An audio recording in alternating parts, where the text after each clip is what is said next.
Hmm.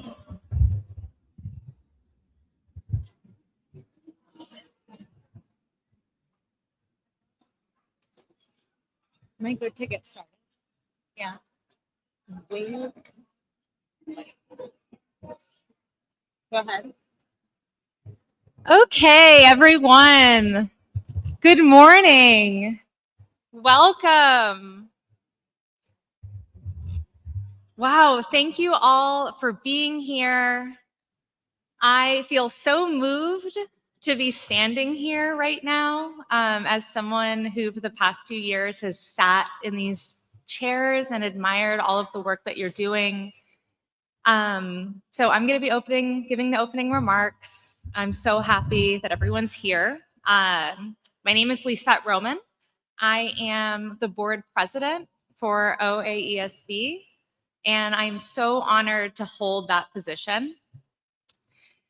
So welcome and thank you again for everyone being here today at the Ohio Alliance to End Sexual Violence's 14th Annual Advocacy Day.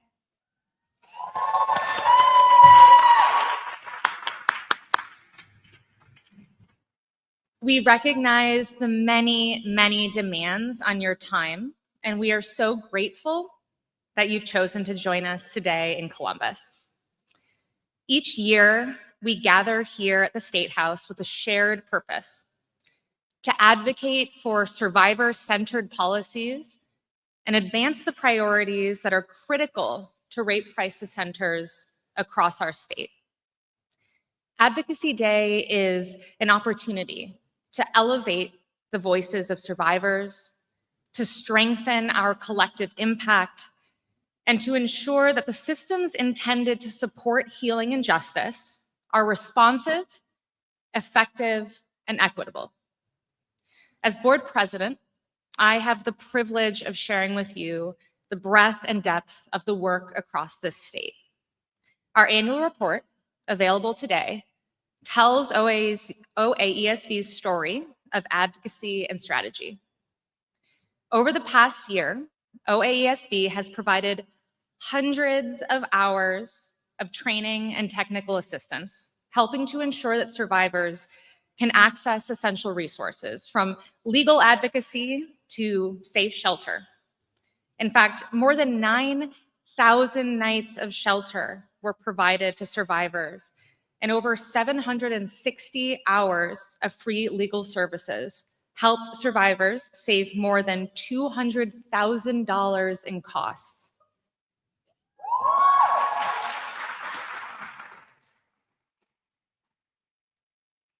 But these figures represent so much more than services delivered. They reflect a coordinated statewide commitment to meeting survivors where they are and responding with both expertise and care. Nevertheless, survivors' needs continue to grow in scale and complexity. As you'll hear today, survivors are navigating challenges that extend well beyond immediate crisis, particularly in accessing safe and stable housing. Programs like the Meaningful Access Housing Program are helping to address these critical gaps in access to safe shelter, providing agency and choice to survivors in times of danger, distress, and despair. This is why your advocacy matters today and every day. The work reflected in our annual report is only possible through strong partnerships, thoughtful policy, and sustained investment.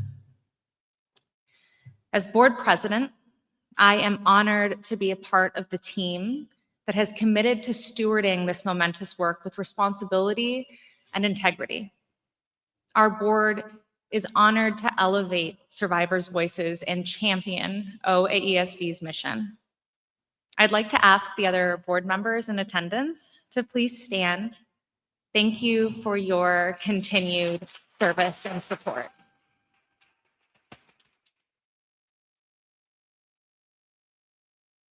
I also want to take a moment to recognize the incredible and fabulous OAESB staff. I would ask for you to stand as well, if you're not already, if you're able.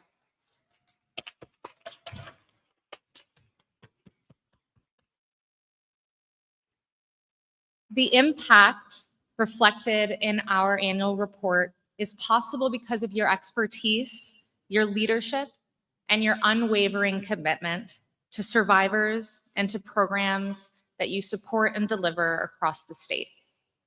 Thank you for the care that you bring to this work each and every day. And thank you to all of the advocates here in whatever capacity you're supporting, showing up. This work matters, and it's important that you're here. So as you move through the day, meeting with legislators, sharing your expertise, and speaking to the realities of your communities, I encourage you to carry both the data and the lived experiences of survivors with you. Together, they tell a powerful and necessary story, one of impact, of need, and of opportunity. A story that reminds us what it means to hold hope, to continue building systems that respond with equity and care, and to create the conditions where survivors and our communities can truly thrive. Thank you again for your time, your partnership, and your continued advocacy.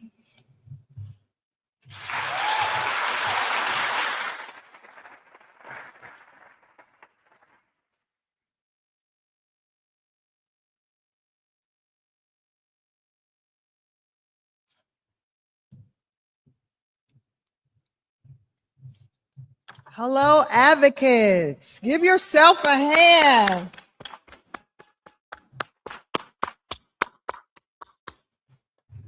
My name is Angela Boykin, and I'm a member of OAESB's Survivor Empowerment and Advisory Council.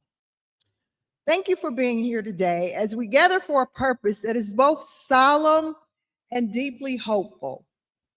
Every April, communities across our nation pause to recognize Sexual Assault Awareness Month, a time when we shine a light on the reality that is often hidden in silence, shame, and fear. But today we do more than acknowledge the problem. We honor survivors. We affirm their courage, and we recommit ourselves to building a community where safety, dignity, and justice are not just aspirations, they are expectations. Sexual Assault Awareness Month is not simply a date, it is a call to action. Well, what does that look like? I'm glad you asked. It's supporting survivor services, investing in prevention, changing policies, and for the people in the back, changing policies. And sometimes it's just even showing up. Sexual violence is not an individual issue. It's a community issue, a public health issue, a human rights issue. It affects people of every age, every background, every socioeconomic class, and every zip code. And yet, far too often, survivors carry their stories alone. Today, we say clearly and without hesitation, we see you. We believe you. We believe you. We believe you. And your voice matters. This month challenges us to confront hard truths, but it also invites us to imagine something better. It invites us to create spaces where survivors are believed and met with compassion instead of judgment, where prevention is prioritized and where accountability is not an option. It invites us to stand together, advocates, professionals, community members, and leaders, because real change requires all of us. And that's why today's gathering is so important. When state leadership publicly recognizes Sexual Assault Awareness Month, it sends a message that cannot be ignored. Survivors deserve to be heard. Communities deserve to be safe. And Ohio is committed to both. We are honored to have with us a representative of our state government who has joined us to read the governor's official proclamation recognizing April as Sexual Assault Awareness Month. This proclamation is more than symbolic. It is a statement of solidarity. It is a declaration that the work of prevention, healing, and justice is a priority at the highest levels of our state. But before I invite them forward, I want to acknowledge the advocates, service providers, law enforcement partners, medical professionals, and community leaders who show up every day for survivors. Your work is often unseen, but it's never, ever insignificant. You are the hands and feet of hope in some of the darkest moments of people's lives. And to survivors who may be with us today, whether in this room or connected to us through the work we do, please hear this if you hear nothing else. Your story is not too heavy. Your voice is not too loud and is definitely not too late.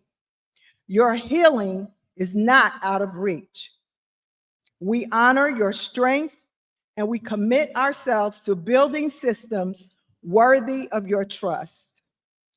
It is now my privilege to welcome Chief Policy Advisor with OCJS, Carol Ellison, who is here on behalf of Governor DeWine to read the official proclamation for Sexual Assault Awareness Month.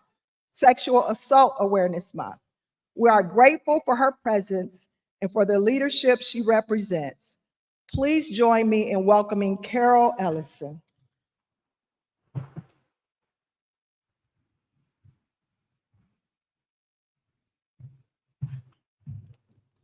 Good morning. First, I want to thank Rosa and her staff for this invitation to come and present Governor DeWine and Lieutenant Governor Tressell's proclamation, and then I will present it to her and her staff. Whereas Ohio law enforcement agencies reported 12,376 victims of sexual assault in 2024. And whereas these crimes impacting many Ohioans include but are not limited to rape, sexual battery, gross sexual imposition, unlawful sexual conduct with a minor, and commercial sexual exploitation of a minor. And whereas, according to Ohio law enforcement agencies, 12% of female victims and 3% of male victims that experienced sexual violence were assaulted by an intimate partner. And 9% of female victims and almost 10% of male victims experienced sexual violence by a stranger.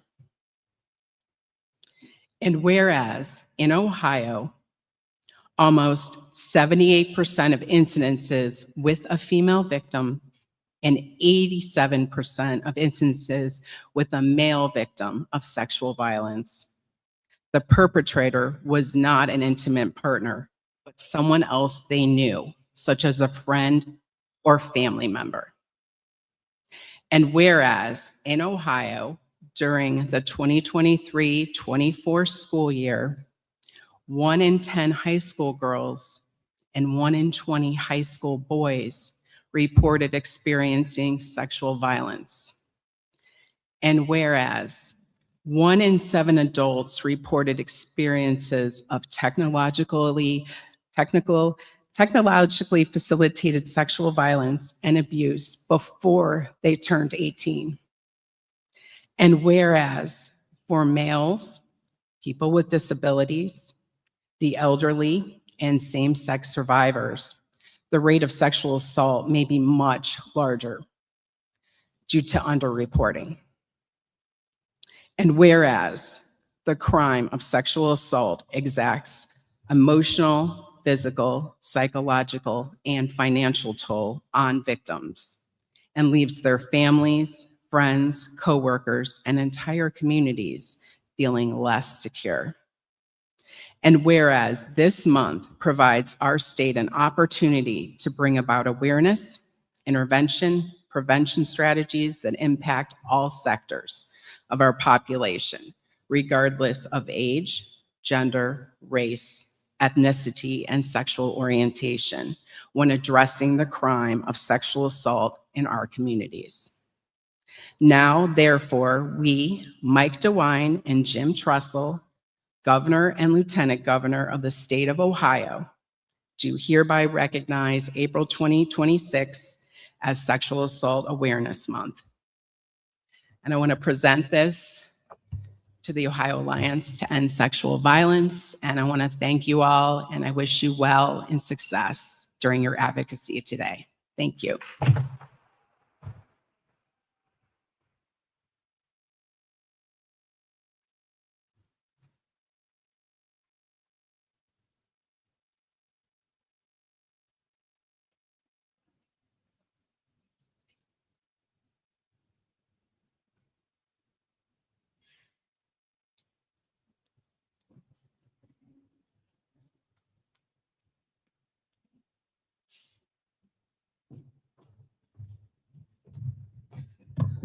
Good morning. Good morning. Okay, thank you for being here and for your commitment to supporting survivors across Ohio. My name is Caitlin Burke, and I am the Senior Director of Prevention and Impact at OAESB, which means I'm the resident data nerd. And so I'm here to talk to you a little bit about data. So each year, OASB seeks to understand both the reach of services from our member rape crisis centers and the realities that survivors are facing. What this year's data shows is both encouraging and also deeply concerning. As attendees, you have access to a sneak peek of this data report in your folders. You can also access it online in our resource library. You can also see snippets of the data across the room as well. So on one hand, this data is demonstrating a strong and responsive statewide network. Rape crisis centers continue to reach more survivors and provide critical services, victim advocacy, and prevention efforts in communities across Ohio. On the other, we are seeing a significant shift in the complexity and severity of survivor needs. Cases involving co-occurring sexual assault and strangulation are increasing, which is a concerning trend that could lead to increased deaths. Additionally, rape crisis centers are reporting a rise in human trafficking cases involving sexual violence and exploitation, particularly in rural communities where resources are often more limited or not as easy to access. Survivors are navigating extended court processes, retaliatory legal actions, and complex custody proceedings, often lasting months or even years. This requires sustained, specialized support that many programs are providing, but with constrained resources. Beyond experiencing increased lethal violence and navigating clogged system supports, survivors are increasingly forced to prioritize basic survival, such as safe housing, food, and transportation, before they can even begin to focus on healing. And as a result, centers across the state have reported that housing insecurity has emerged as the most urgent unmet need. Housing. as the unmet need. These data, these real life experiences, these real people reinforce the critical role of prevention in addressing sexual violence before it occurs by focusing on what is really causing violence to happen in the first place. Prevention is a core function of rape crisis centers across Ohio, as evidenced by the 93% of programs providing prevention education in their service areas. So the vast majority, yes, I love that. Claps.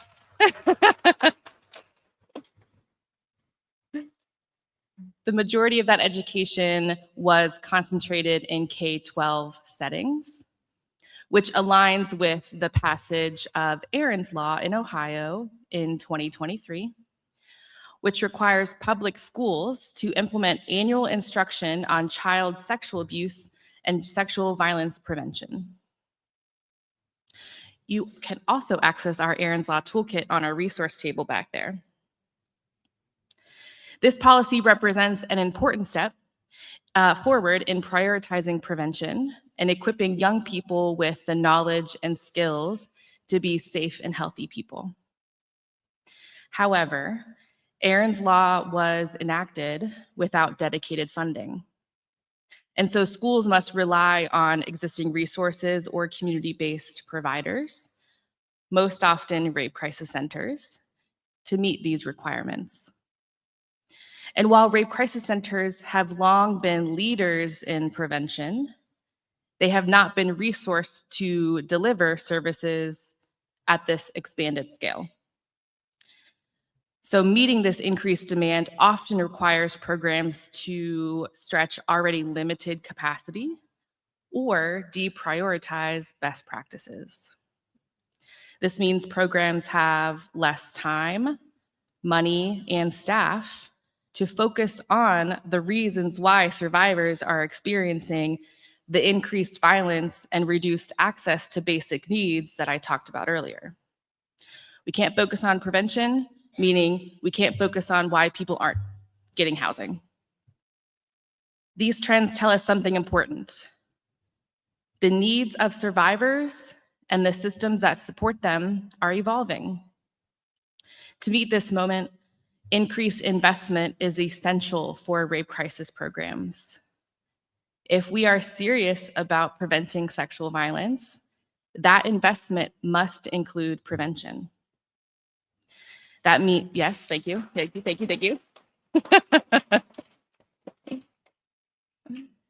That means dedicated, ongoing funding to support evidence-based education in schools and communities, building the prevention workforce, and ensuring that programs can expand without compromising effectiveness.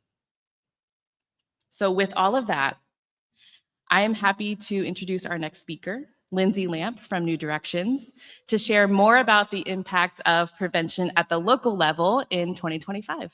Thank you.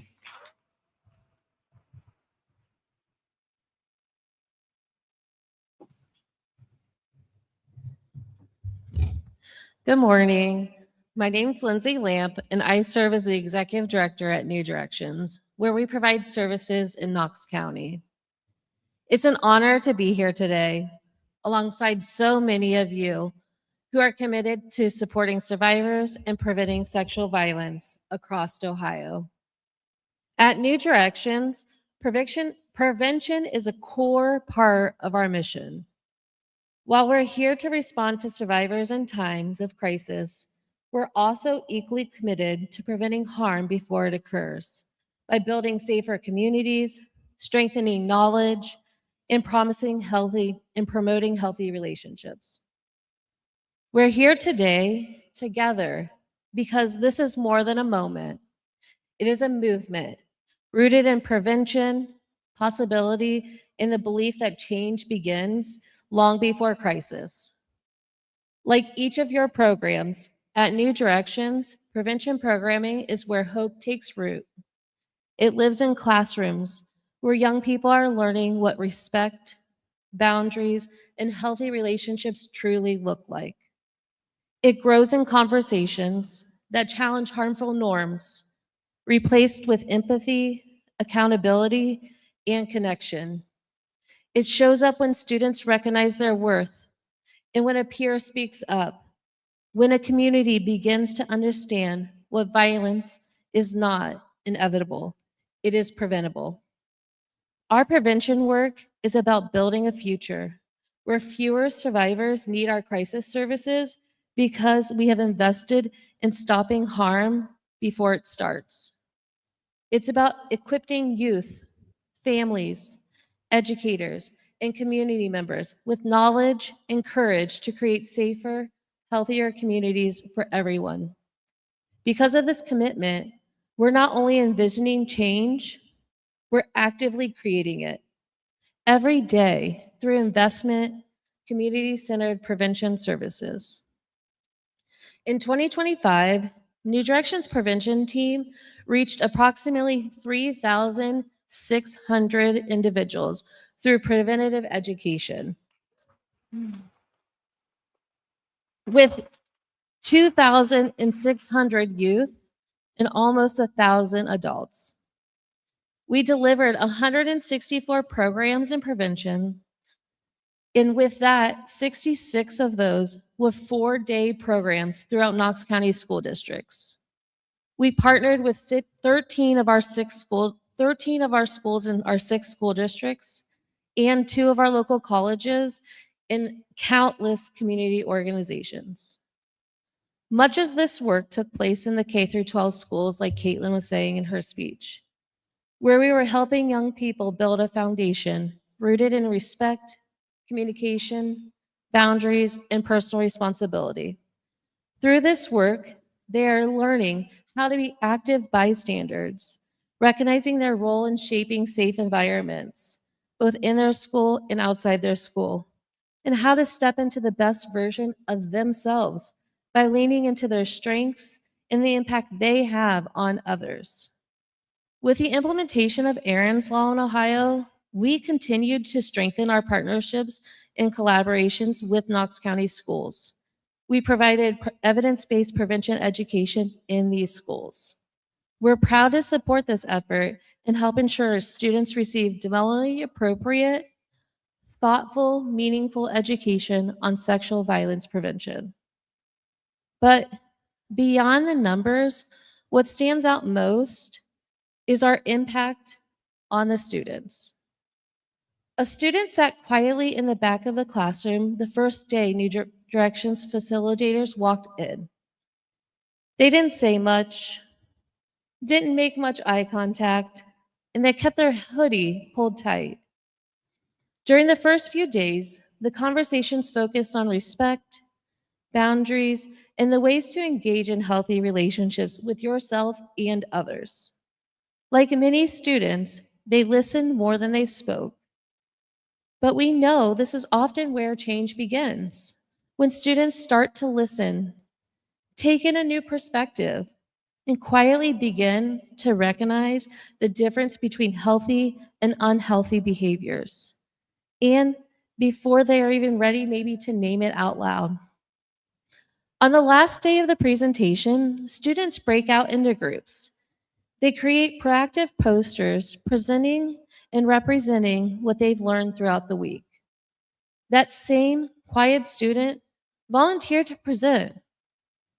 At the top of their poster, the word consent was written in large, flowing cursive letters filled with warm, gradient pink and orange, soft yet powerful. Beneath it, in bold, all caps block letters, was the message: walking away from abuse isn't giving up, it's taking your life back. Around that message were small symbols, hearts, speech bubbles, a paper airplane, images of connection, communication, and voice. Along the bottom, bright flowers stretched into hearts, stars, creating a sense of growth, hope, and renewal. It was intentional. It was thoughtful. It was understood. Moments like this reflect what we consistently see in our evaluation data. 87% of our students report asking for permission in everyday lives. 87% feel confident standing up for others. These aren't just numbers. They represent shifts in awareness, confidence, and behavior. Educators see it too. Teachers rate our programming. They say that it strongly aligns with their classroom needs, and the overall satisfaction rating of our program is a 4.7 out of 5. They share that students are communicating more respectfully, showing increased confidence, and engaging with one another in thoughtful, respectful ways. And for that student in the back of the room, the impact was clear. They didn't just learn the words, they understood them, they believed them, and they found courage to share them. That is the power of prevention. Quiet at first, but transformational in moments. It gives young people tools, language, and confidence to shape safer, healthier futures for themselves and those around them. But at the same time, the demand for prevention services continues to grow.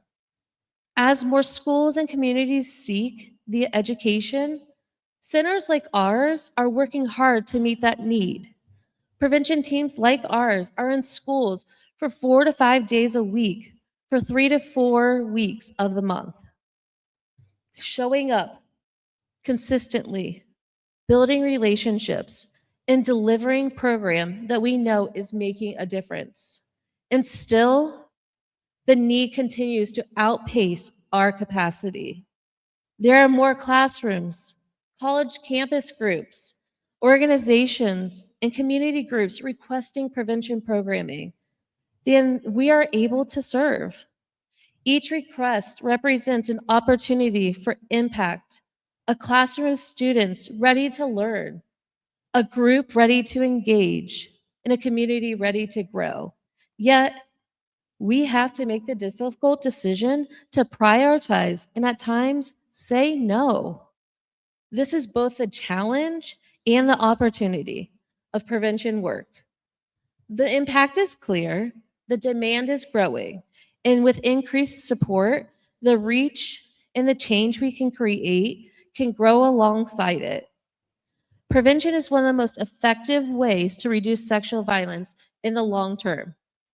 When we invest in prevention and build supportive policies, we equipped young people with the tools to build healthy relationships.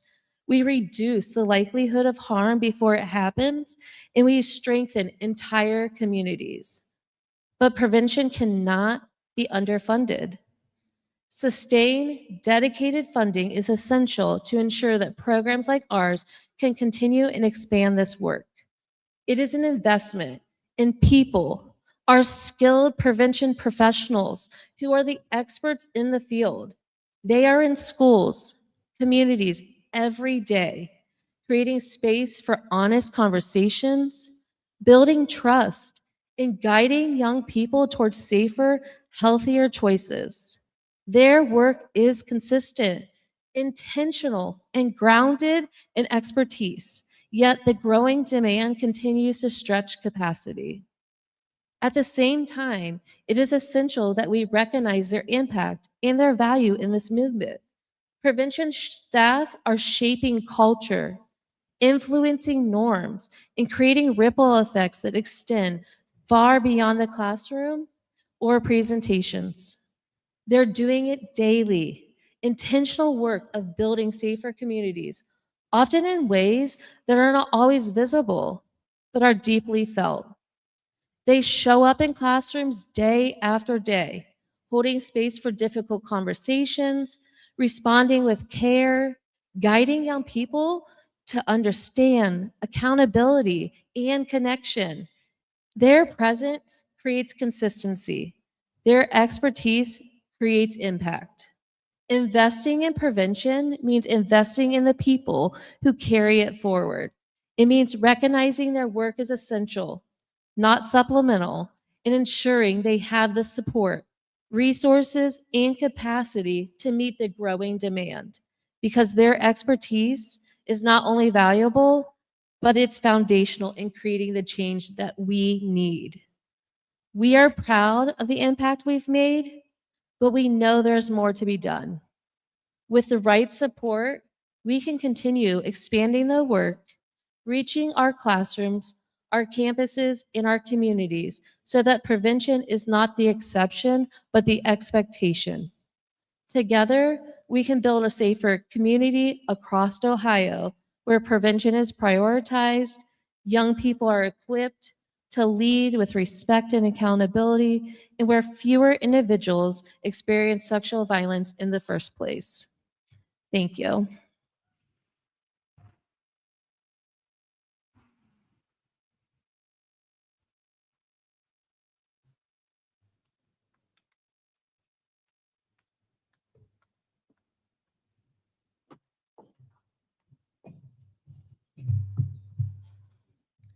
Good morning. I am Teresa Stafford Wright, a survivor leader and the Chief Executive Officer at Hope and Healing Survivor Resource Center, where we serve survivors of domestic violence, sexual assault, and human trafficking.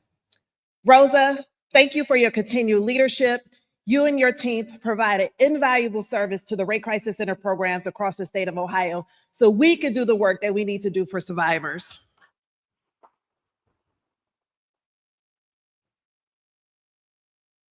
As a Rape Crisis Center director, I want to take a moment to talk about one of the key issues that we are here to advocate on today, an issue that comes directly from survivors that we serve. Right now in Ohio, survivors of sexual violence face strict timelines for filing civil lawsuits. But the reality is that healing, disclosure, and readiness to pursue legal actions do not follow a fixed timeline.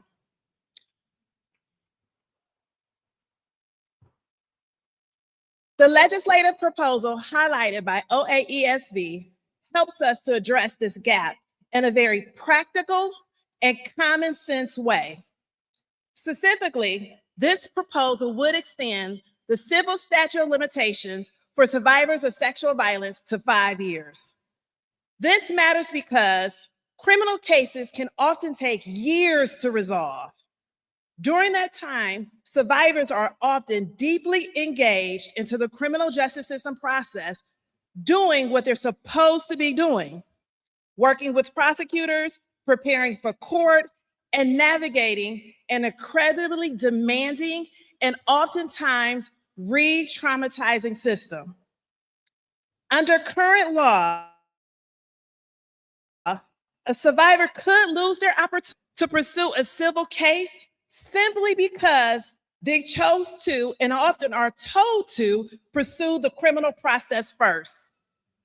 In 2025, Hope and Healing served over 600 plus survivors as they navigated the criminal justice system.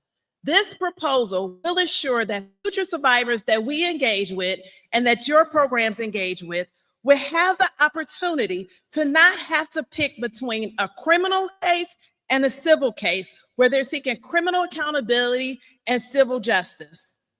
We have two court systems in this country for a reason, and survivors should not have a barrier to access them at all.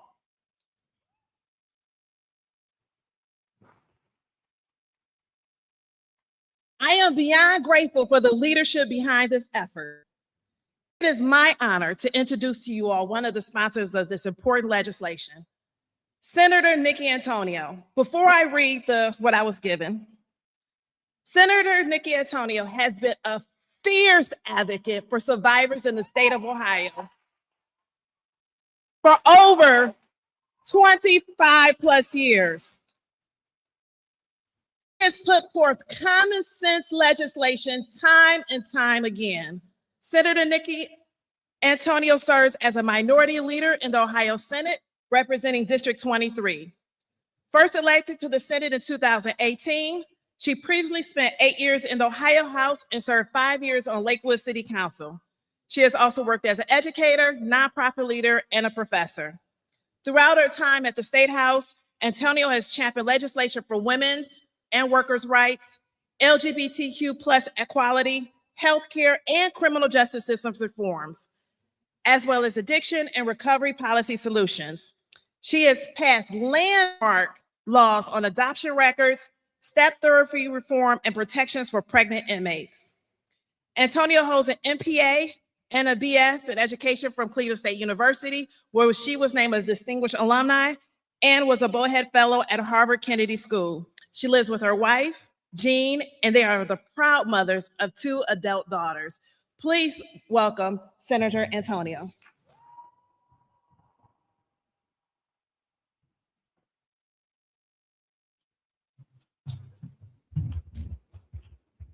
How are you?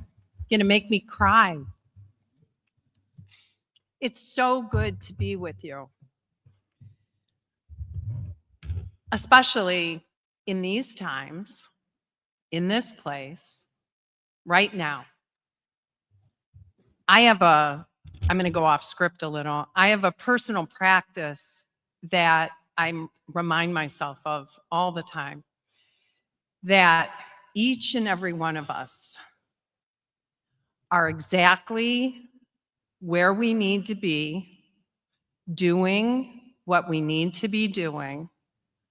And even on those days when we question it, please know and believe you are exactly where you need to be, doing the work you need to be doing.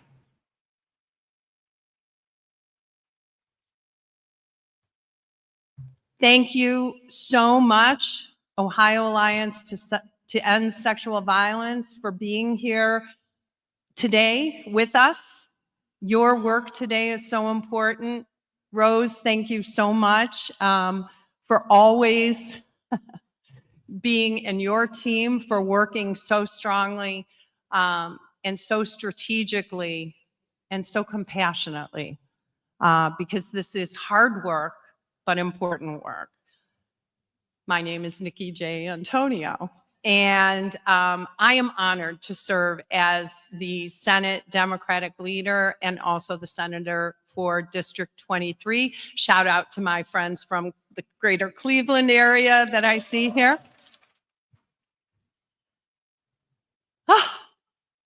I loved hearing this is more than a moment.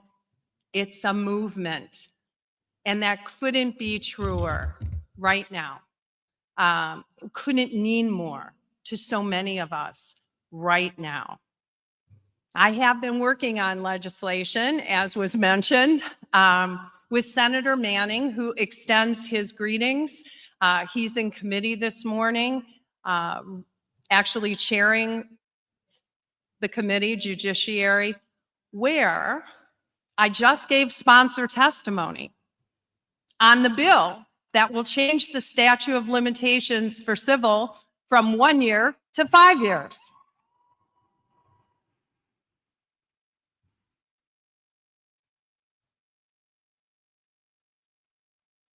Sometimes the timing is amazing. So Senate Bill 421 just had its first hearing today. We've been working on trying to change the statute of limitations for a long time. And it's gone through many different kinds of iterations. And what I personally would like to remove the statute of limitations on all civil and criminal.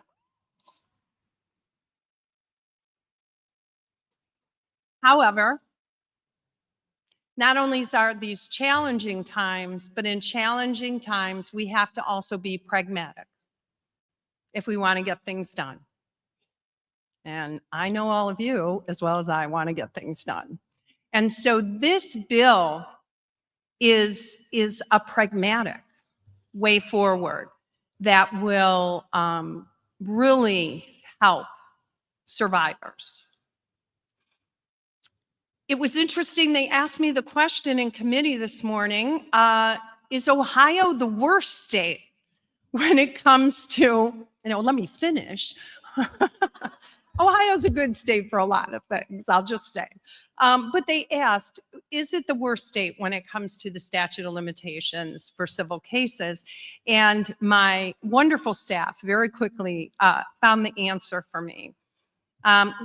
We are tied with Louisiana as the worst states in the country with only 1 year statute of limitations. Mississippi has 2 years, Alabama has 3, and Texas has 5. Wow, right? So as we all talk about this, I think it's important to say, hey, Ohio legislators, let's be like Texas. Never thought I'd say that. So the proposal serves more as more than just merely a legal adjustment. It's a statement about our system and who our system is designed to serve, and whether we're willing to align our laws with reality of people's lives. At its core, the legislation recognizes a fundamental truth. Survivors of sexual violence do not operate on a timeline. Trauma is not linear. It does not resolve within 12 months, just like clockwork.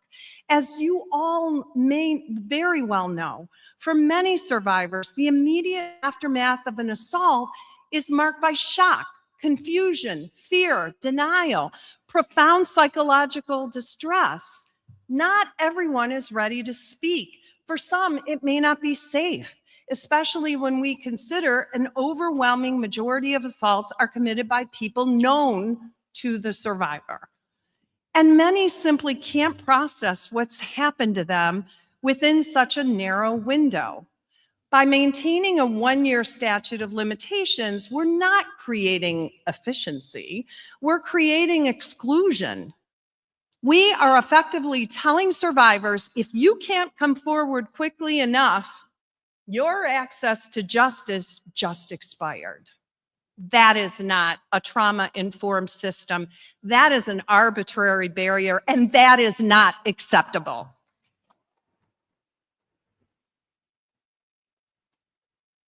Civil actions are different, but equally important. It can provide survivors with access to compensation for therapy, medical care, and recovery, a measure of accountability when criminal prosecution isn't possible, and a voice, offering a survivor a voice in a system that often silences them. Yet under current law in Ohio, many survivors lose that opportunity before they're even in a position to consider it. The point of the bill is not to guarantee lawsuits. It does not remove due process. It simply restores access and the ability to choose to come forward within a time frame that reflects a lived human experience. Ohio already applies longer statute of limitations for a wide range of civil claims. I'll just give you a couple. Bodily injury claims typically allow 2 years to file. Fraud claims allow within 4 years, and the list goes on and on. Yet for survivors of sexual offenses, which represent some of the most horrific and traumatic harms a person can endure, we're still only allowing 1 year. The inconsistency is difficult to justify because, if anything, these cases warrant more time, not less. The current statute doesn't do anything to distinguish between a survivor who needs time to process trauma, a survivor facing threats or coercion, a survivor who only later understands the harm they've experienced. Instead, it draws this rigid boundary and says, beyond this point, your story no longer matters in a court of law. This legislation removes that barrier, replaces it with reasonable, humanizing, survivor-centered timeframe, and allows people to come forward when they're ready, not when the law pressures them to be. The legislation asks us to do something very simple, to align our laws with what we know to be true. And what we know is that trauma and surviving trauma and recovering from trauma takes time. We need to treat survivors with grace, and justice must not be denied based on a deadline that fails to reflect either time or grace. I am dedicated. I am determined that we replace a system that shuts survivors out with one that centers on their voice, their testimony, and their truth. I believe expanding the statute of limitations in civil cases will do just that. Now, I want to thank you all for being here. The advocates for Ohio Alliance to End Sexual Violence, for your timeless work on behalf of survivors of sexual violence. Whether it's yourself, a loved one, an issue that is so important to you that you are driven to be here, you could not be here today because this is so important to you. This work, your dedication to being here, is the thing that makes all the difference in the legislative process. You play a vital role in advancing meaningful change in our state's policies and laws. I could give you the long list of the things that we've been able to accomplish together. Legislators have a role, advocates, activists, survivors all have a role. Together, we are amazingly unstoppable. You bring your experience, your story, your personal perspective when you talk to a legislator or their staff. And don't ever minimize the importance of talking to a legislator's staff, because sometimes the schedule just can't work out the way everyone would like. Talking to their staff is just like talking to that legislator. And when you speak from your heart, not your head, but your heart, don't worry about the statistics and the info. There's a sheet that they'll give you that has all that information on it, right? But when you tell your personal story, that is the action that changes and shifts people's hearts. And when that happens, public policy changes for the better. I have seen it happen. I've been here 16 years. Oh my gosh. And it has been amazing to watch colleagues shift in their understanding, change an attitude, a belief that was based sometimes just on a lack of information. And then someone comes and tells their personal story, looks them in the eye. And that person, that legislator, is forever changed and repeats your story to someone else. That is the part of how we change legislation and public policy for the better. Advocates make that happen. You teach us the importance of understanding, empathy, and urgency. It helps us craft more responsive and compassionate legislation. So I want to thank you for being the change you want to see in the world, because you are. Together, we're going to change Ohio for the better for all of us. And like your back of your t-shirt says, how are we going to do it? With hope. We're going to build and we're going to thrive. Thank you.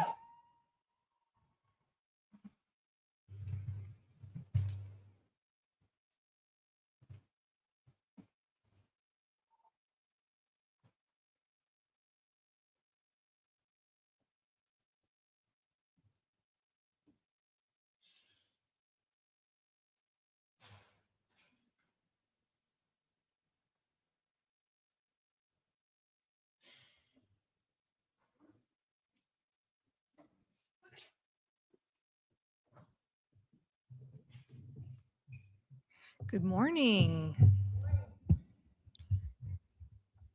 I am not Amy, just so that you are aware.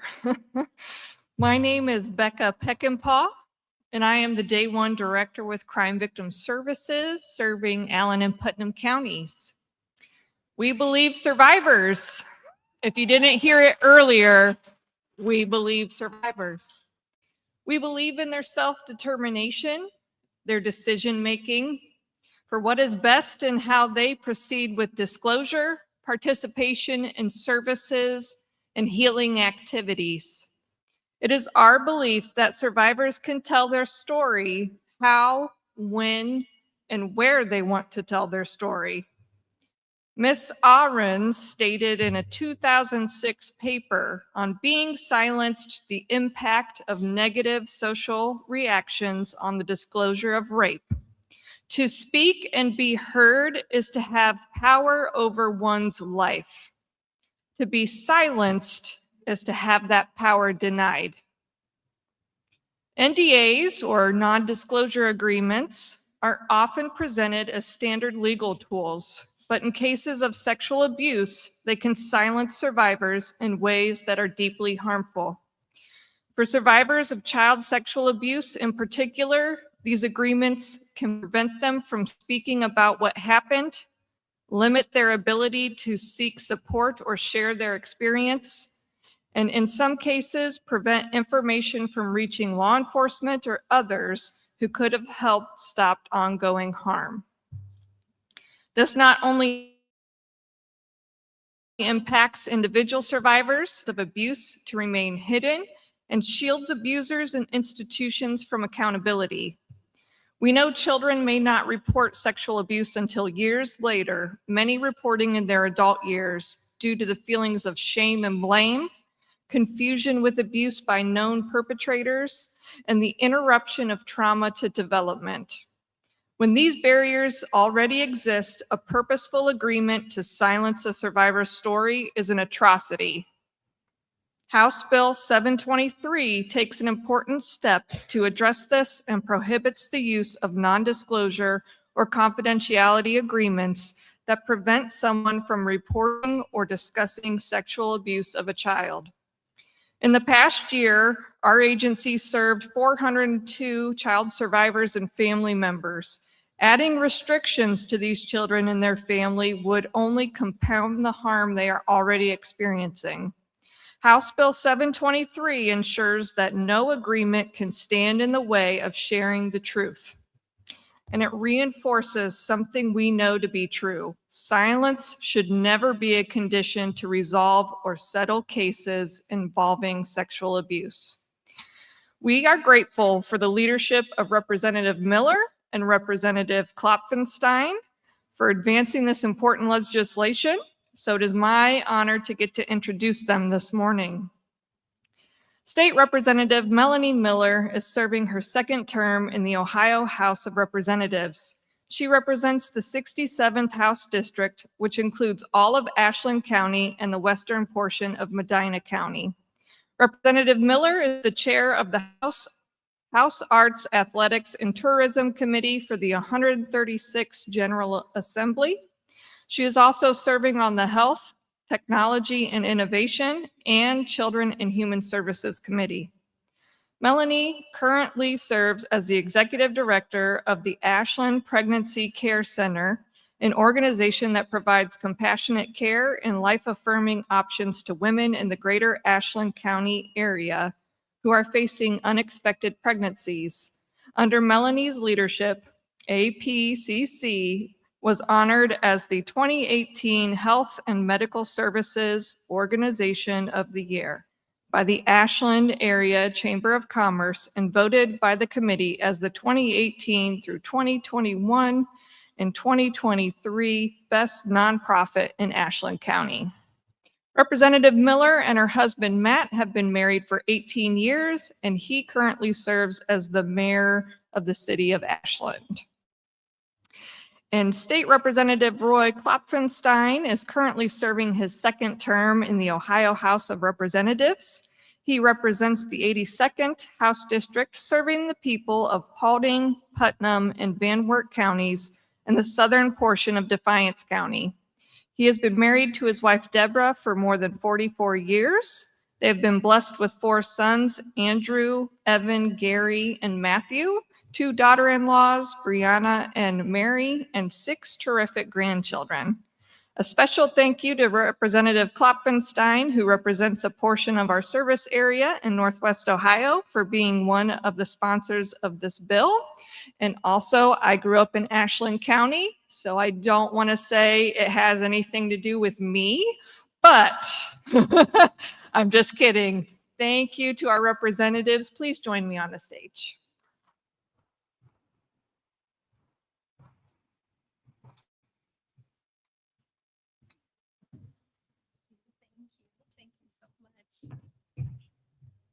Good morning, everyone. It is always neat to hear the connection, how if you believe in a divine power, it's sometimes neat to see how God uses all things to work together for good and crosses our paths at different times. So that was a neat connection to learn as we began today. But good morning, and we welcome you to the Ohio Statehouse. It's truly an honor to join all of you here today in solidarity as we work together to advocate for ending sexual violence in the state of Ohio. I am truly proud and honored to stand alongside my joint sponsor, Roy Klopfenstein. Stein, I got to remember that. I have said it Steen for so long. I'm so sorry about that, my friend. We've wanted to work together on a bill for many, many years, and I'm really honored that we get to do this one together. This bill introduced last month, and House Bill 723, also known as Trey's Law, works to protect and empower survivors of sexual abuse. I'd like to take a moment just to tell you a little bit more about this legislation. Trey's Law ensures that child victims cannot be silenced through non-disclosure or confidentiality agreements that would prohibit them from speaking out about their sexual abuse experience. We both believe, and I know you do in this room as well, that no contract should ever be used to cover up any type of criminal behavior.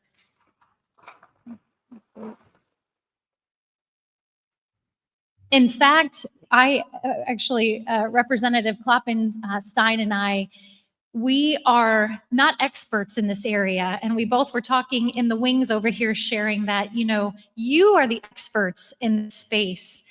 And so it's really an honor to be able to carry this bill. And since we've introduced this bill, we both have encountered people within our districts and in the state of Ohio that have experienced this. And so we had no idea what a challenge this was in our state and across the country. And it's truly an honor and very humbling to be able to introduce this law. Trey's Law ensures that those who commit abuse cannot rely on any kind of legal loopholes to escape accountability. Our responsibility is to protect children, to stand for transparency, and allow survivors to share their stories without fear of repercussions. I loved in the summary sheet that you were provided today how important it is that individuals are able to speak openly about their stories. I believe there's power when we share our testimony, and it truly is an essential part of the healing process and making sure that we prevent future abuse. Let me tell you a little bit about Trey, what Trey Law is named after. Trey Carlock is from the state of Texas. I know Texas was referenced just a moment ago. Trey Carlock from Texas was a victim of child sexual abuse for over a decade at a camp in Southwest Missouri. After the camp director and a serial sex offender was sentenced to 3 life terms in 2010, Trey pursued justice to hold others involved accountable through civil litigation. But that process was ended with a restrictive settlement agreement, which included a non-disclosure agreement, or an NDA, that barred Trey from ever speaking about his abuse and the camp's role in it. Trey tragically died by suicide at the age of 28. Though this story is a truly sad ending. Our hope is that we can prevent this from happening in Ohio by enacting this very important legislation. We look forward to further discussing this bill through the committee process, and we know that a central priority of OAESV's work is to amplify survivors' voices. You understand that speaking openly about experiences is essential to healing. I'd like to thank all of you in this room today that are here for the work that you do for our victims and to ensure that abuse does not happen in our state. At this time, I would like to turn the podium over to my dear friend and colleague, Representative Roy Kloppen-Stein, for additional comments. Thank you.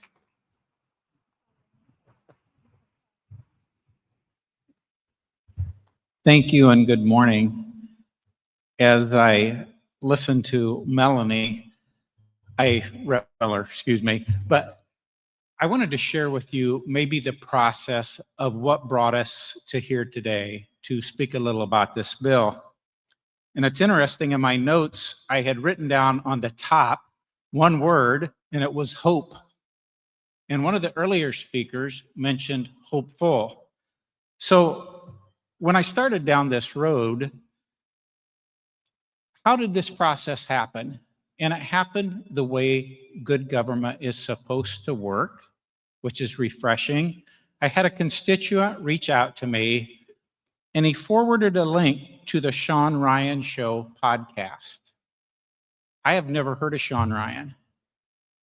I have a 2-hour and a half drive into town. I put it on and started listening. Probably 2/3, 3/4 of the way to town, I called my aide and I said, "You have to look up Trey's Law. Tell me what you think. How can this happen?"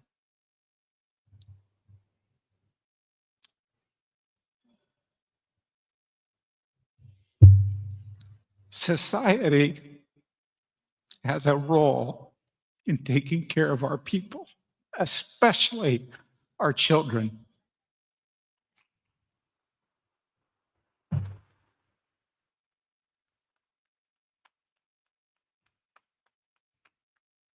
I would tell you personally, I live in a bubble.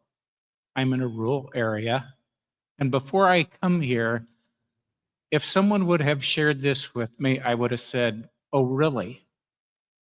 But after you listen to this podcast, and after I start talking to people, and my aide reached back out and said, "You have to carry the bill." One of the things when I grew up, and I would presume all of you, your mother would tell you things, and as a teenager, you would roll your eyes, say, "Here we go again. Yes, Mom." And it's not till later in life you realize Mom was right again. One of the things my mother used to say, and I think it relates to this bill, she came into my room one day as a teenager and said, "When you have a challenge or something that is uncomfortable or something that is hurtful, if you share that, it becomes half as hurtful. If you have a joy and you share that joy, you double the joy." That's what this bill is about. When young people are hurt, their ability to heal is directly proportionate that they can share. This bill takes away that obstacle that is in front of them for healing. We owe it to them. I just say in closing, thank you for your support. I appreciate what you do more than ever. I still ask, how can this happen? But follow that up with, what can we do so it happens less. Thank you.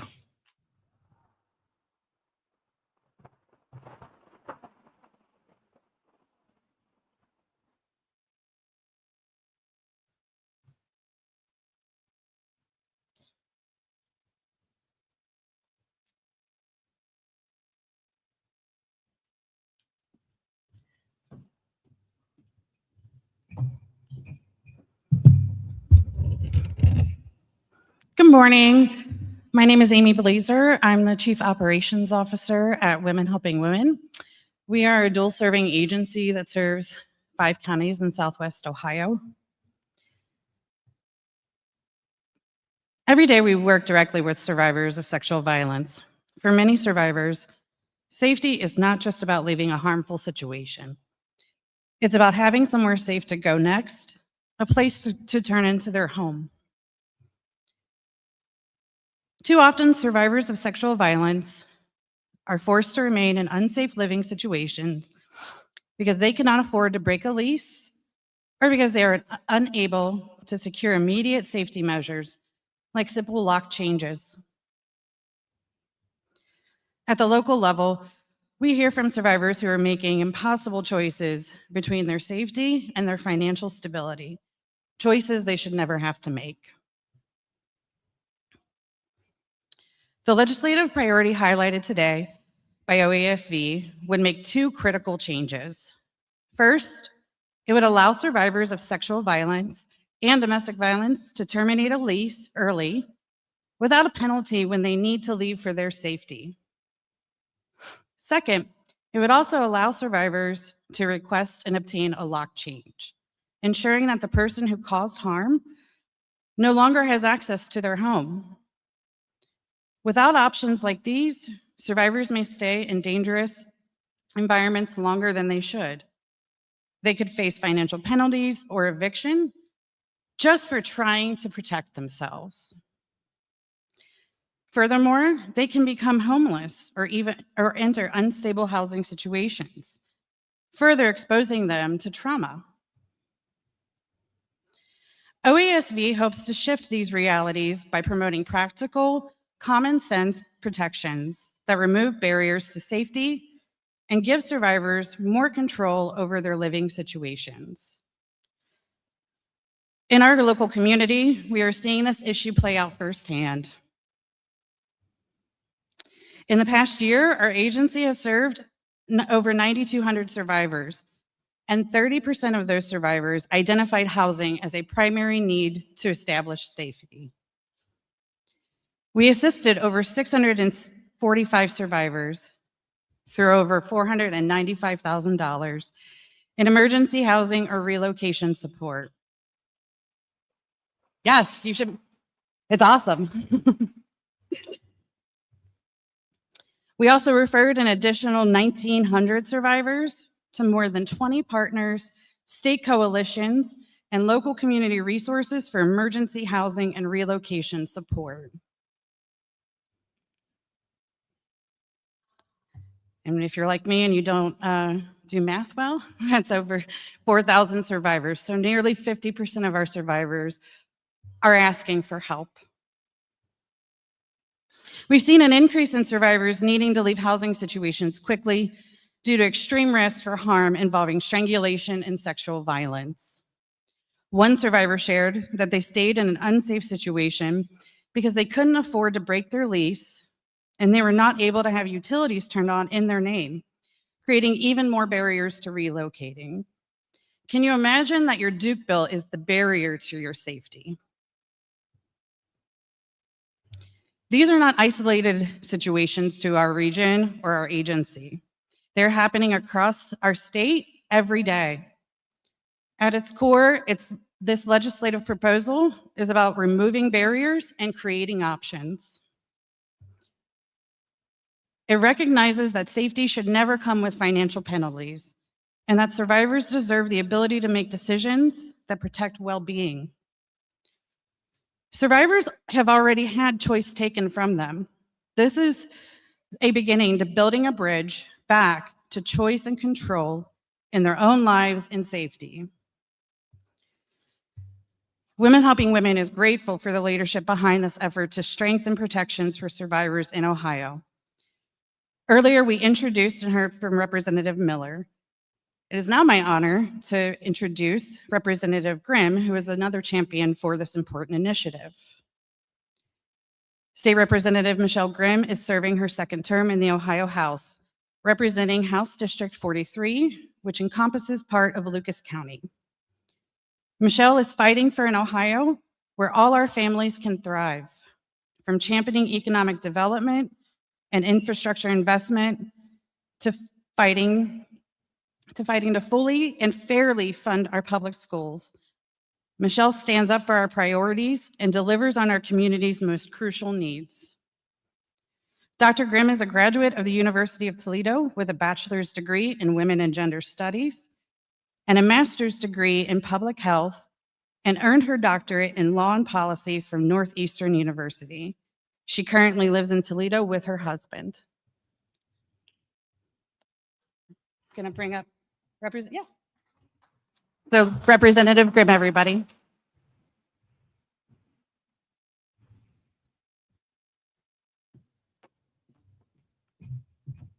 Good morning, everyone.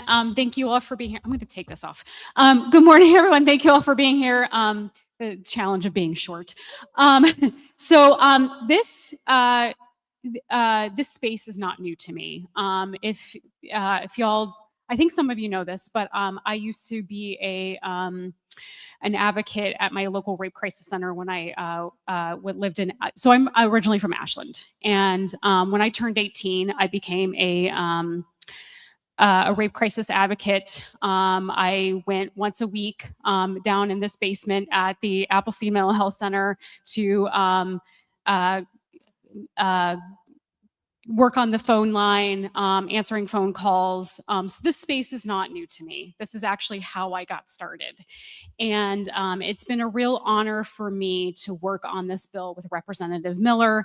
I did introduce this last General Assembly, and I got one hearing, but I knew that I wanted to reintroduce this bill and have bipartisan support because it is a really important issue.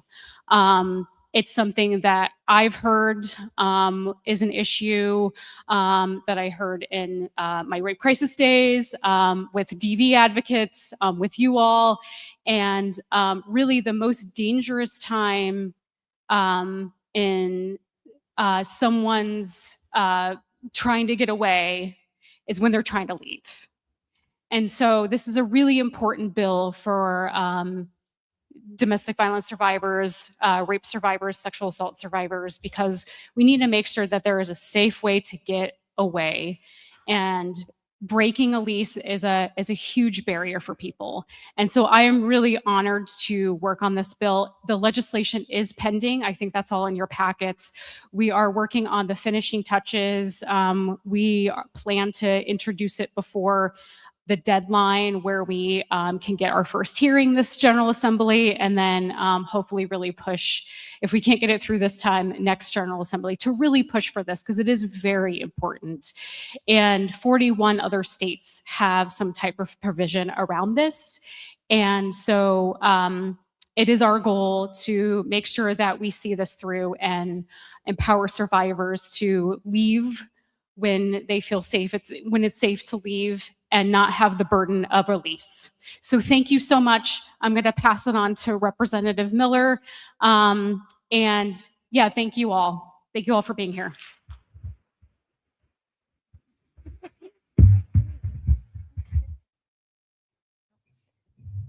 Hello again. It is truly an honor to be a part of this, and I don't know that I can certainly add. I might repeat some of the things that Representative Grimm shared as well, but you know, I think this also shows you, again, as Representative Grimm mentioned, that this is bipartisan legislation. Doesn't matter if you're Republican or Democrat, anyone should be safe Everyone has the right to be safe and protected, and there should be no retaliation on someone when they need to escape and find a safe place to live. So I am very honored that Representative Grimm approached me about joining her, and it's always fun to work across the aisle, and especially I love that Representative Grimm is from the area that I represent and live now as well, and her parents are my constituents and family. So it's really a wonderful thing to be a part of. I will also say, being a part of Trey's Law and now the Ohio Safe Homes Act, it's really, as I mentioned, I'm not an expert in this area, but sometimes in the legislature, you have folks that you're representing that bring issues to your attention that you didn't realize were such a challenge in our state. And so I see in the back of the room from Safe Haven Domestic Violence Shelter in Ashland County, I see Rebecca Garcia, the executive director. Thank you guys for being here and all the work all of you are doing. But it's being able to have the connections and having those relationships with folks like you who are the experts. I remember I called Becky and said, "Is this an issue in Ashland County?" She said, "Oh, yes." And she went through case after case after case where this is a challenge. I would like to also just mention the reason we have not introduced this legislation just yet is because a lot of work has been done behind the scenes.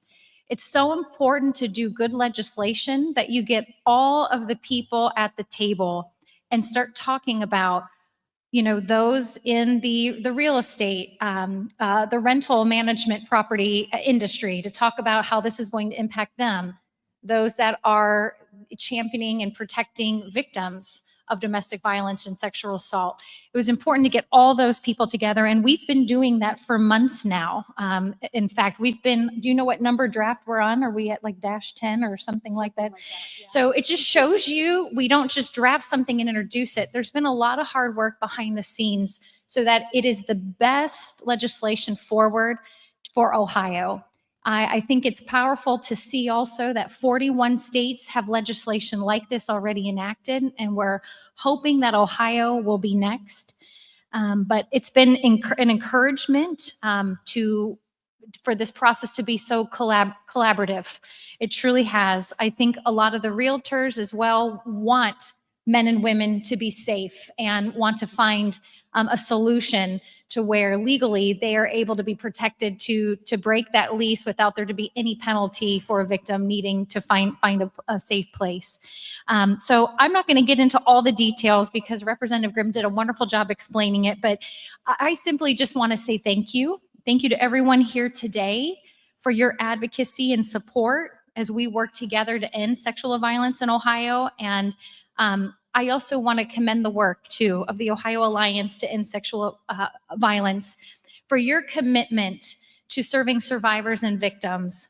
We have no doubt that your efforts are saving lives and bringing about brighter days for Ohioans. So thank you for being here, gathering today, engaging in the legislative process so that we can better impact laws that make Ohio a safer place to live for everyone. So thank you for the work that you all do. Thank you.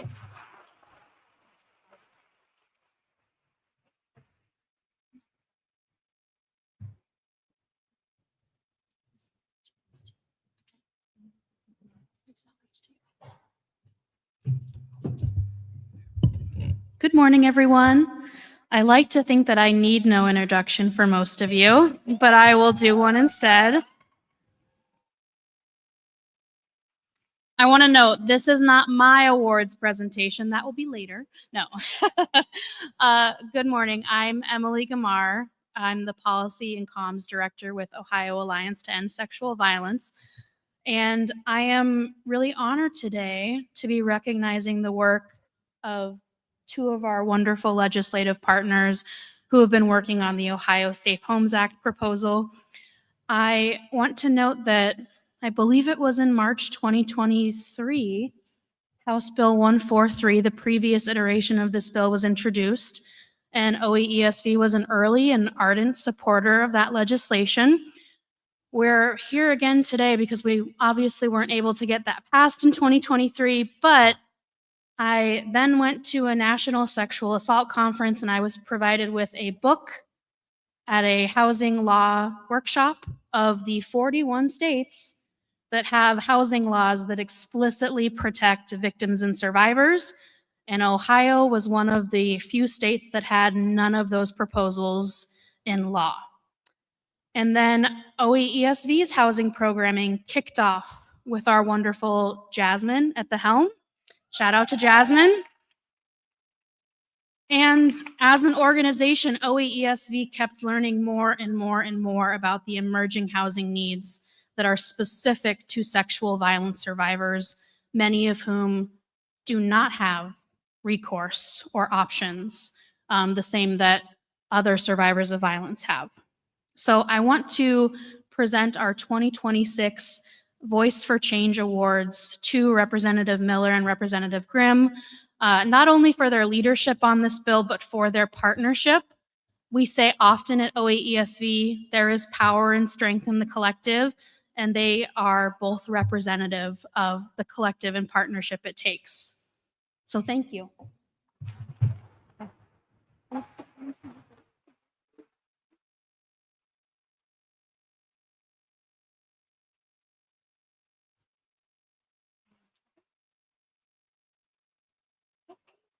Then I will present. Representative?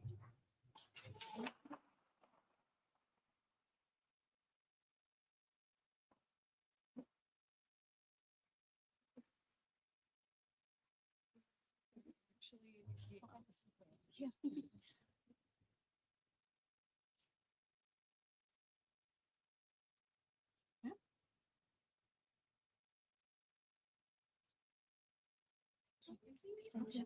Thank you.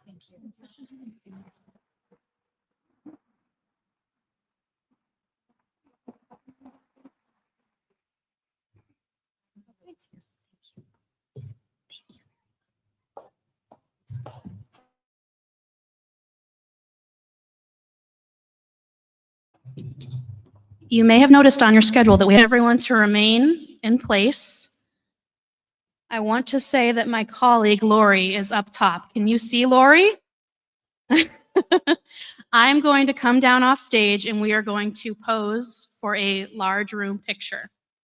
So that is our break. We wanted to make sure everybody braked for a picture. So we're going to do that now.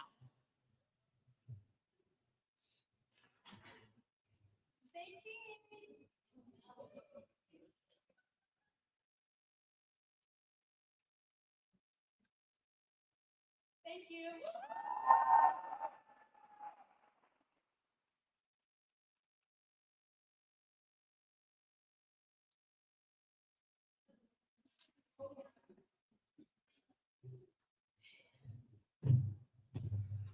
Okay, I'm back again for one final time, but I won't take too much time, I promise.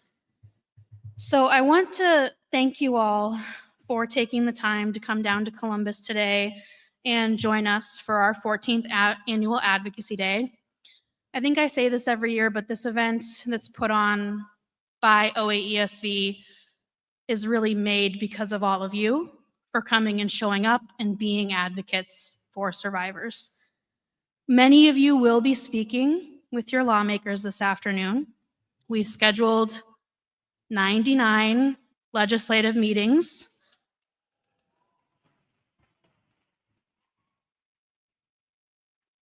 This is the most that we've had since I've been here at OAESV, and we have about 260 of you participating today, which is also a lot of advocates.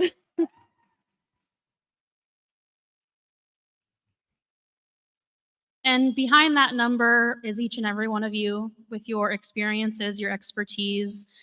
I encourage you to bring those details forward, as well as the details that are in your legislative packets. So if you have been sitting at your table and you have not opened your folder, now is a good time to do so and to check that out over lunch, especially if you are attending legislative meetings. We have a number of fact sheets that I wanted to review with all of you about our legislative priorities. And these have been detailed in your meeting group emails for those of you who have registered to take part in meetings. We have House Bill 447, which addresses the damage caps in Ohio. And then we have a couple of other House bills that you have heard our wonderful legislative speakers cover. House Bill 723 and the Ohio Safe Homes Act that is pending introduction, so it does not have a bill number yet. We also have some details in our materials on an additional priorities page about a couple of other issues in the Senate and the House that we are very supportive of. So I would encourage you to take a look at those. I want to encourage you all to discuss the House issues with your House representatives. And I want to encourage you to address the Senate issues with your senators. You can mention them really to whoever, but it might be most applicable for the House and the House to stay together at this point, and the Senate to stay together. I want to thank all of you again for taking part in today. I think that the legislative meetings will go more smoothly than any of you are anticipating. It really is having a conversation with the elected official and their staff who are here to work for you. So I want you to remember that they are here to advocate for your communities and the priorities that you are communicating to them. So I really encourage you to walk into these meetings with that mindset and to center victims and survivors in all of your conversations. You're welcome to pull me aside today if you have any questions or if you'd like to chat through anything. I will be available. And that is all that I have for you this morning. So thank you for being here, and I'm going to hand it off to our next speaker. Thank you.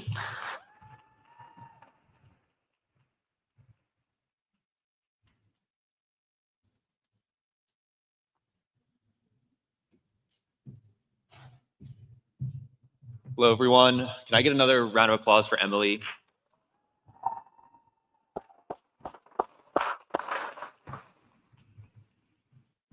So my name is Sam Dyer. I'm also part of the SEAC. We heard from Angela earlier. And I want to thank you all for being here today. And for kind of a while after I agreed to speak here, I didn't really know what I was going to say here. And what I want to kind of encourage you all to feel empowered to do is know that what you're doing is working. A lot of the work that happens here takes time to take effect. And often the bills that you guys are working on, they might not go into effect for years. But I just graduated college, and thank you.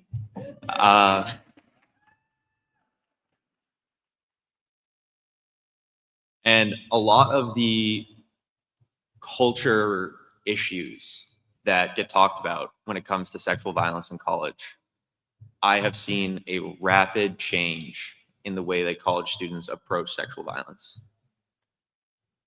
I have seen fraternity members go out of their way to schedule as many educational events with outside organizations, with some of the rape crisis centers here in Ohio, so that they can be as best prepared as possible. I don't think that that would have happened 20 years ago, but I wouldn't know. I was 3 years old. So one interesting thing that I heard while sitting here, because this is my first advocacy day ever, is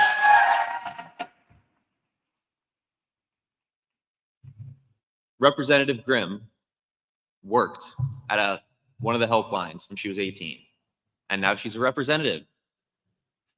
I'm going to ask one thing of you all here today. There are people here who, like me, are either just out of college, in high school. Reach out to them, talk to them, meet them, give them opportunities, because it is not easy right now to find opportunities to get involved with this movement. Please try and welcome them in with open arms.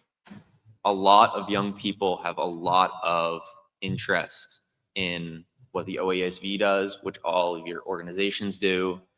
And I really hope that going forward from here, more young people can get involved like I had the opportunity to.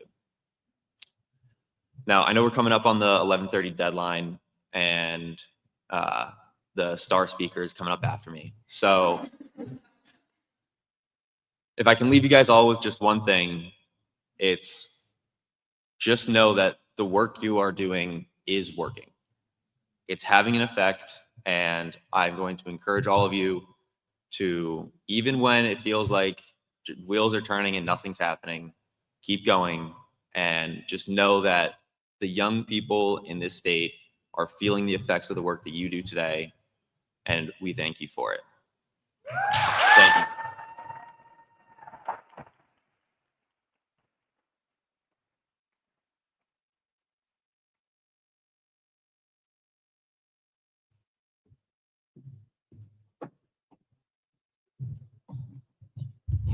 Good morning, buenos dias. Thank you, Sam. Woohoo! We're at the stretch line. We're almost there, and I know you're excited to go to your meetings. But before we close, let's take a moment not just to reflect, but to anchor what we are carrying forward. Because today was not just about a lot of information, it was about alignment. And I want to begin with gratitude to our staff. Thank you for holding this space with care and intention. To Emily Gamar, our Director of Public Policy, thank you for your leadership in bringing this day together. There are twinkles of you in everything that we have able to conquer today. To our board, thank you for your guidance and for believing in this work and for being present. I would also be remiss if I don't mention our partner this year and sponsor, ReloShare. Thank you. Thank you for investing in this work in a way that it's tangible, that is recognizing that housing is safety, and that without sustainability, there is no pathway to healing. Your partnership matters, your presence matters, your yes matters, so thank you. And to everyone here today, advocates, educators, forensic nurses, police officers, partners, students, legislators, and survivors, thank you for being present, because there is power in presence and there is strength in our collective. For 14 years, Advocacy Day has morphed. It has evolved, it has grown, and it has responded to the moment that we are in. Different bills, different priorities, different conversations, but the purpose has remained steady: to ensure that sexual violence in Ohio is understood, it is addressed, and that it's never ignored. We are here today because we know that the movement must continue. And we have heard a lot of information, a lot of policies, a lot of bills and things that we want to accomplish. We have talked about policy. We have talked about systems that need to be changed. We have talked about what needs to really be elevated. But at the center of it all is the people. Numbers don't lie, but neither do survivors. And their lived experience tell us what the numbers cannot fully hold, because the data doesn't show the long hours. It doesn't show the late nights, the emotional toll, the miles traveled to make sure someone is not alone, that someone is safe, that someone is heard, that someone is believed, that someone is cared for. It doesn't fully capture the urgency of housing, of services, of safety, of freedom.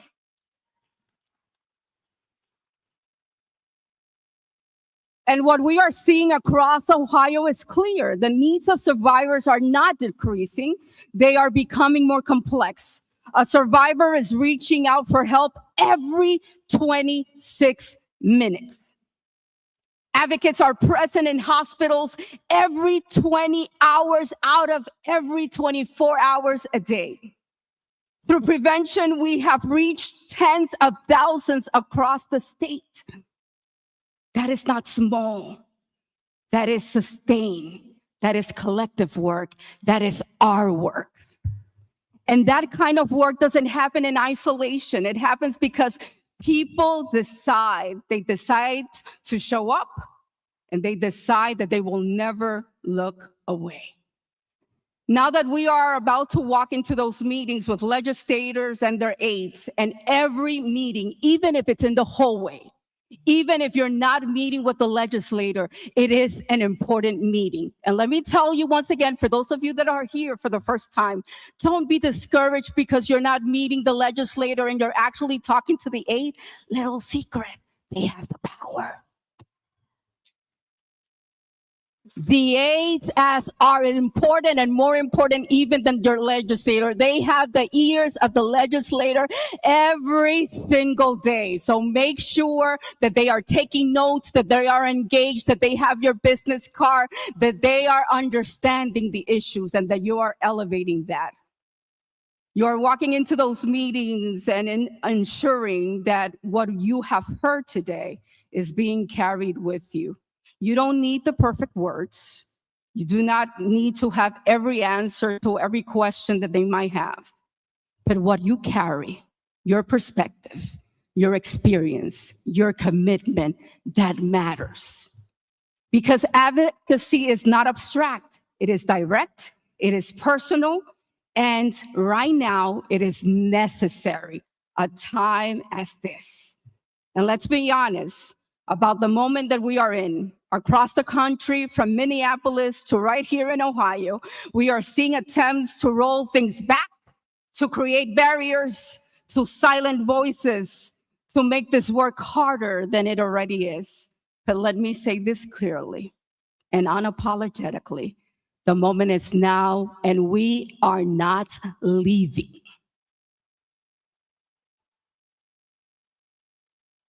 The moment is now. It is not later, not when it's easier, not when it's more comfortable, not when it's convenient, not when it's one-sided, because advocacy, real advocacy is not always comfortable. It is unapologetic. It shows up when it is challenged. It speaks when it's inconvenient, and it's moved even when resistance is present. We will not be bullied. We will not be undermined. We will not be minimized. We will not be intimidated. We will not be spectrums within the actual wheel of power and control dynamics. Because what we are doing here matters. And who we are and what we are doing it for and who we are doing it for matters even more. We are building something together. We are building systems that respond. We are building communities that believe. We are creating the conditions that people not just are here to survive, but we are here to thrive. We are here to live. And thriving means safety is real. It means support is accessible. It means survivors are believed without question. So as you walk into those meetings and you have your schedules with you, yes, we're ready? Excellent. And as you have, some of you have schedules at 11:30, 11:45, we will have lunch for you ready here so that you don't go with an empty stomach. But understand this as a whole. Walk in grounded. Walk in clear, walk in knowing that you are not just representing yourself, you are carrying voices that need to be heard and probably are not here today. That your presence matters, that your work matters, that you matter, that your community matters. Take what you have heard. Take the information that you have in your folders, carry it forward, because what leaves this room is what creates the change. You are the catalyst of change. Together we build, we thrive, and we have hope. Hope to make this state a better place where you and I and all of the future generations can walk, can live, can breathe, can sustain. So go get them. You got this. Thank you for coming.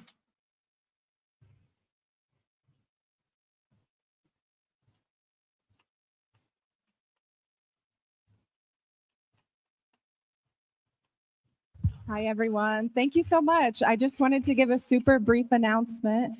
We do have lunch coming. You'll see it's not here quite yet, but it is coming. So please use this time to meet with your groups, review your materials, and just get prepped. And if you have a meeting coming up soon, please come back and get lunch afterward. We will be here.